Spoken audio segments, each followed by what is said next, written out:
nabajije umukomiseri muri federasiyo y'umupira w'amaguru mu Rwanda mwohereza amashusho nawe ndamubwira nti ndagira ngo umfashe gusobanukirwa kiriya gitego umusifuzi yanze kuri match ya APR na Elmerek bigateza impaka. Arambwira ati iriya ni offside, iyo umukinnyi ari muri champ de vision ya goalkeeper iba ari offside, kumukingiriza ni ikosa, ubwo nyine aba yamubujije ability to play, interfering with the opponent. Gusa video nabonye ntabwo inyereka ango zose, urumva hashyizemo akandi kantu ko kwireserve, gusa bayataramukingirije ubwo nta offside yabirimo. Anyohereza itegeko rya 10 rya IFAB. An attacking player in an offside position is clearly obstructing the goalkeeper's line of vision. What is the referee's decision? It is an offside offense. The referee awards an indirect free kick to the defending team.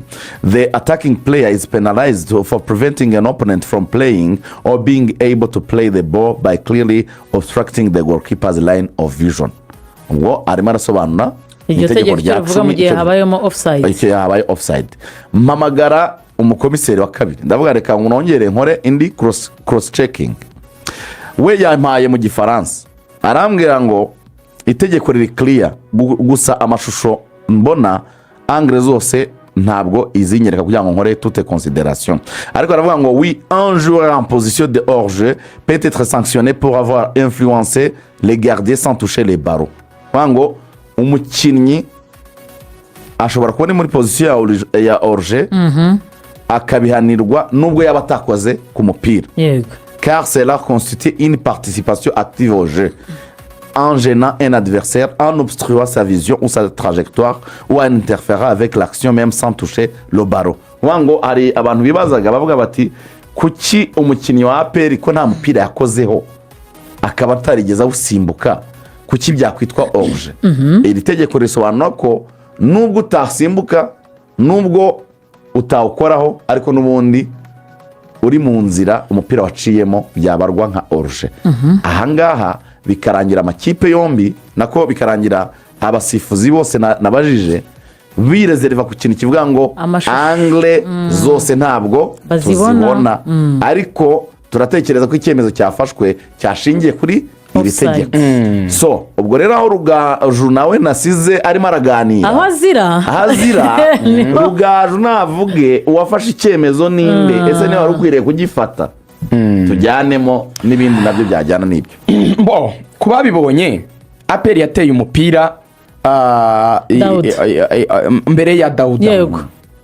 Utangiye action. APR mbere yuko Dawuda atera umupira n'umupira uturutse ku ruhande barawuhindura hanyuma barawuclearinga abakinnyi ba Elmerek. Umupira ugaruka inyuma y'urubuga rw'amahina inyuma ya box.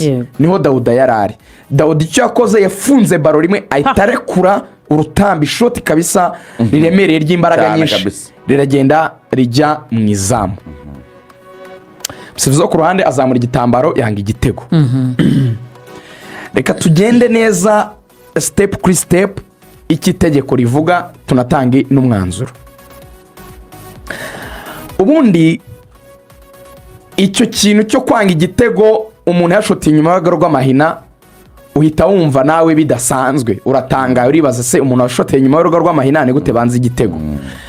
Ubwo icyabaye nuko ari abakinnyi ba APR bagombaga ko bari muri offside cyangwa se muri hors-jeu, noneho akaba ari bumusifuzi wo ku ruhande ari nako kazi ke nka linesman cyangwa se nk'umusifuzi ushinzwe n'ubundi gusifura ibijyanye no kurarira n'ibindi, akaba ari cyo yahereyeho afata icyo cyemezo kurarira.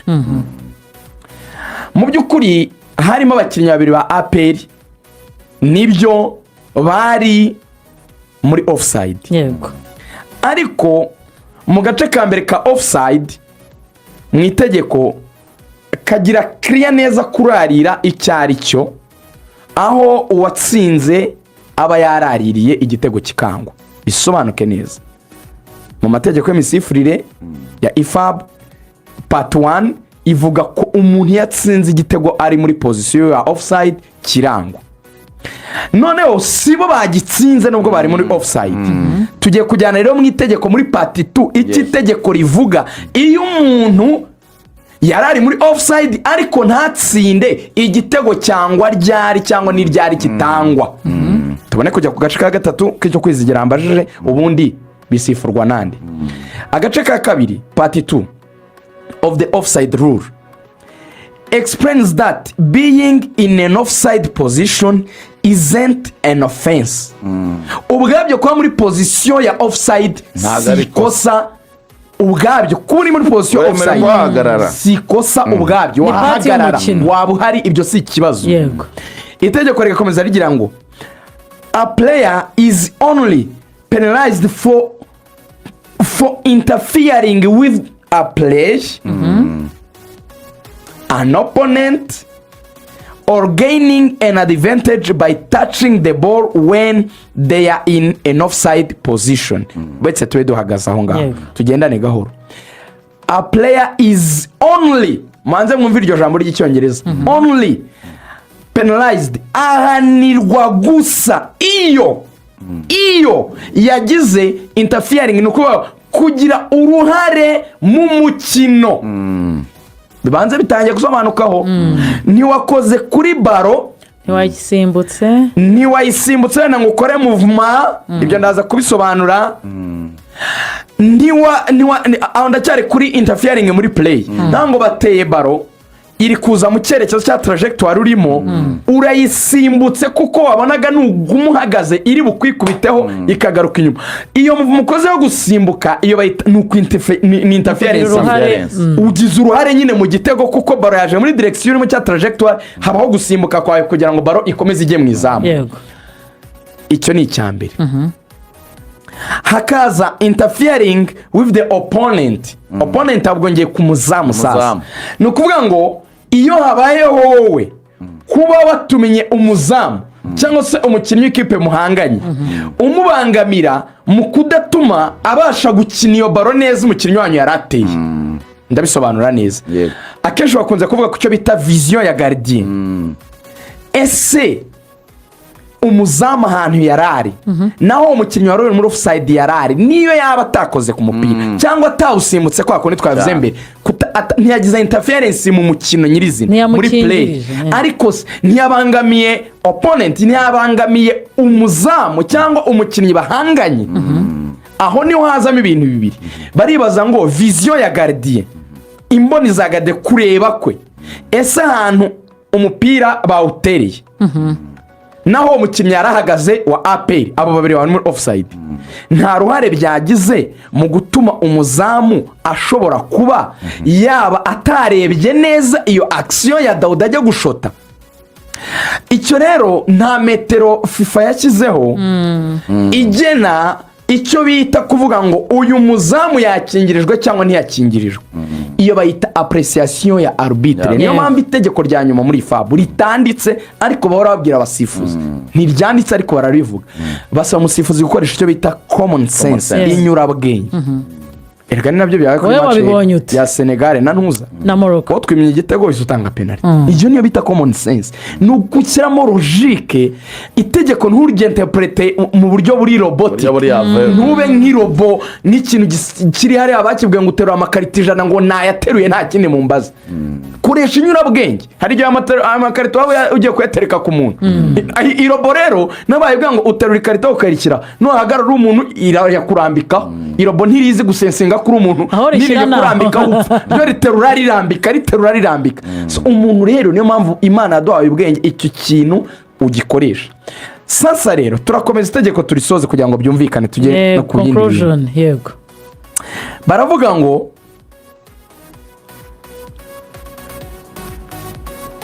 ibyo bintu ntibikoreshwa gusa iyo habaye goal kick, iyo badegajaga, throw-ins iyo barenguraga cyangwa kuri corner. Yego, nta offside ibamo. Ibyo bintu abantu banayimenya. Kuri ibyo bintu bitatu, iyo umuntu adegaje undi agatsinda nta offside, iyo umuntu arenguye undi agatsinda nta offside, iyo umuntu ateye kona undi agatsinda nta offside iba muri kona. Niyo mpamvu abantu bavuza induru adversaire abahagaze neza ku muzamu. Iyo bibaye direct bari kiva muri kona umuntu aratsinda. Hano rero kuri insida ya APR na Ntuza gusa ikosa umusifuzi wo hagati niwe wari kuribona ntabwo ryari kubonwa n'umusifuzi wo ku ruhande. Ngiye kubisobanura. Umusifuzi wo ku ruhande usifura offside. Iyo ufashe mezire z'ikibuga, ibibuga binini nka stade Amahoro byujuje mezire, iyo tubaze kuva muri kona imwe kugera mu yindi kona harimo metero 64. Iyo uvuye rero ku gice cya kona kimwe umusifuzi abari ukagera hari abaterera penalty, ari naho abakinnyi ba APR bari abavuga yuko bagize uruhare mu gutuma igitego cyangwa abo babiri bari muri offside, abo yirefeyeho nyine yanga igitego. Hagati ye nabo haba harimo metero zitari munsi ya 30. Byumvikana neza kwizigira. Rero kuvuga ngo wakoze jijuma yuko umukinnyi yabagize movement runaka yakoze uri muri 30 metre kurusha umusifuzi Abdul waruri muri metero 5 imbere yabo, clearly ntago waba ufite ijisho ryabibona kurusha Abdul wabarebaga imbere ye neza. Bivuga ko yafashe icyemezo ariko agifata atari muri waruri muri position yo kugifata. Yemerewe gusifura offside, ariko amaction yiyongera kuri offside arimo ama movement, arimo comment dirais-je, kubuza umuzamu kureba, kumubuza vision n'ibindi bigenwa hanini n'umusifuzi yo hagati kuko biba bimworohe. Impamvu bamwita linesman niyo nyine, ashobora kubona yuko hari abantu bari imbere basigayemo baraririye, ibyo yanabibonye correct nibyo yari yemerewe kubisifura, ariko noneho si cyo cyasifuwe kuko nsibo batsinze. Ishota aho ryashotewe no kuvuga ngo hari movement yabaye, usibye ko itanabaye mu mashusho twabonye, byari kubonwa n'umusifuzi wo hagati. Ni nacyo wabonye cyateye uburakari abakinnyi ba APR barimo na Claude waje no guhabwa ikarita izanatuma match kuri cyo shampiyona tayikina kuko jura amakarto. Ubwo nacyo ni ikindi mu byongereye muri uwo mukino. Ku giti cyanjye rero ntekereza ko umusifuzi ashobora kuba wenda yagize ikintu cyo kubura concentration, wenda kisanga yazamuye, wenda kinterprete itegeko nabi. Indi scenario ishoboka, ntabwo byanashoboka ko bari bane muri vision y'umuzamu. Icyo kwa muri vision, icyo bita kuba muri vision y'umuzamu n'ubwo operation y'umusifuzi. Icyo turimo turavuga hano Reagan, ngira ngo kugira ngo bisobanuke neza dushobora gusanga umusifuzi wafashe icyemezo atari wari ukuriye kugifata. Ibyo byarebwa ku ruhande, sibyo? Ariko dushobora no gusanga icyemezo cyafashwe cyari cyo. Icyo kwibaza ngo bari muri vision y'umuzamu, kwizigira umuzamu yarahagaze mu izamu. Urabona kano bita petit surface, kano kantu za bagarde bakunze gutereka baro bagiye kwidegaje. Abakinnyi ba penalty ariko barahagazemo, barahagaze imbere yako. So clearly ntabwo bavuga ngo babuje vision y'umuzamu. Harimo entre 5 et 6 metres gutyo. So umuntu bavuga ngo uzarebe hari nk'igitego, reka ngurugero. Urabona igitego Zubemena yerutse gutsindira Arsenal cy'ishoti neza gisa n'iki ngiki. Umukinnyi witwa Victor Giacoris yari ari muri offside position, ariko igitego cyaremewe. Pascal ni wavuga ngo nakubujije kureba ndi muri metero 5 imbere yawe. Ni imodoka ni ari imodoka ni wavuga ngo hari n'ikirahuri imbere y'umuntu utwaye. Ngo sinarebaga muri metero 5 kameme. Nge ntekereza ko kubwanjye habayemo kwibeshya kumusifuzi. Sinavuga ko ari bias wenda ngo nuko anga APR niki, wenda niyo comportement y'abafana ba APR n'umusifuzi yanze n'ubuyobozi bwanze.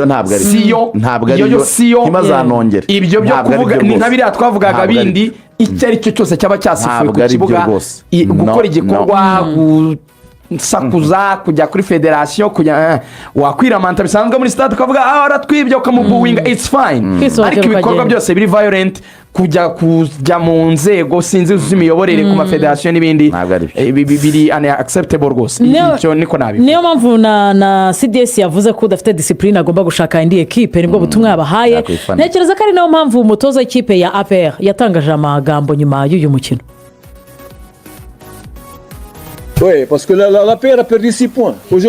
APR imaze guhomba amanota 6, uyu munsi byara amanota 2, indi mikino 2 twahombyemo amanota 2. Warangiza ugahagarika umusifuzi imikino 5 adasifura, ngeze nungukira he?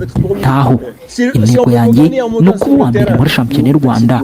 Uwa mbere ari kundusha amanota 2, ngo turaba 2. Njyewe nshaka umwanya wa mbere, njyewe nshaka gutsindira mu kibuga mu buryo bw'amayeri. Wari umukino twarimo beza, twakinye neza, twihara n'umukino duhusha n'ibitego. Umusifuzi wa kabiri wo ku ruhande yitekereje ibintu atubishyira ko twarariye inshuro 3 niboneraga mu guhumiriza gusa yanga n'igitego kidakwiye kwanga nanjye sinzi impamvu yacyanze numva ko abantu hari aho bari bakwiye kurebera ku bandi u Rwanda rwose rurebye amashusho babona ko cyari igitego ikibazo ni iki kubera icyanze igitego cyacu umukinnyi ntabwo yari yaraririye igitego cyatsindiwe muri metero 30 njye numva ko ibintu bikwiye guhagarara bwari ubwa mbere APR yambuwe amanota 2 ni umukino wa gatatu bibaye. ubu ni umutoza w'ikipe ya APR Football Club ariko kandi abantu bagomba gukanda akanyenyeri 562 urwego bagasaba fagitire za IBM kugira ngo umusanzu wabo ku gihugu ugere mu isanduku ya leta.